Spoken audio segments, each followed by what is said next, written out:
வணக்கம். எப்படிங்க அது தேர்தல் வந்துருச்சுன்னா கொத்துக்கறி போடுவீங்களா? பள்ளப்பட்டிக்குள்ளே தைரியம் இருந்தால் வந்துட்டு போயிட முடியுமா? வெளியில் போக முடியுமா? அதே பள்ளப்பட்டிக்குள்ளே அவர் போய் ஓட்டு கேட்டதும் உங்களுக்கு தெரியும். அதே அரவக்குறிச்சி தொகுதியில் தூக்கி போட்டு மிதித்து பல்லகிலெல்லாம் உடச்சி போடுவேன்னு சொன்னதும் தெரியும். சரி, அதெல்லாம் இருக்கட்டும். நீங்கள் தான் வீராதி வீரர், சூதாதி சூரர்.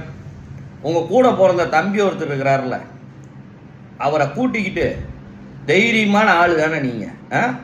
முடிஞ்சால் கரூருக்கு வாங்கலேன், இல்லை சென்னைக்கு தான் கூட்டிகிட்டு போயிட்டு உங்கள் தலைமைச் செயலகத்தில் உட்கார வச்சுக்கோங்களேன், பார்க்கலாம். அதுக்கு வக்கு இருக்கா? திராணி இருக்கா? உங்கள் கூட பிறந்த தம்பி தானே அந்த ஆள். எங்கே அவரை வெளிப்படையாக உங்கள் தம்பியை இங்கே வச்சுக்கிட்டு சுற்றுறதுக்கு உங்களுக்கு திராணி வக்கு கிடையாது. 2 வருஷமாக ஆளை காணா. ஃபஸ்ட்டு அவந்தால போய் கண்டுபிடிங்க. அதுக்கப்புறம் எங்களை கொத்துக்கறி போடலாம், பிரியாணி போடலாம்.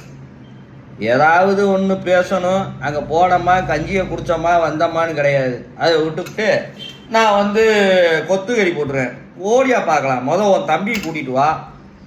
உன் தம்பியை கூட்டிகிட்டு வந்து கரூரில் காட்டு. இந்தாப்பா என்னோட தம்பி வீராதி வீரர், சூதாதி சூரர்னு காட்டு பார்க்கலாம். அதுக்கு தாணி இருக்கா உனக்கு?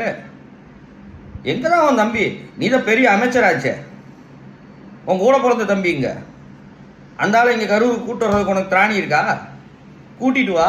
அதுக்கப்புறம் எங்கள் அண்ணாமலையார்கிட்ட மோதலாம்.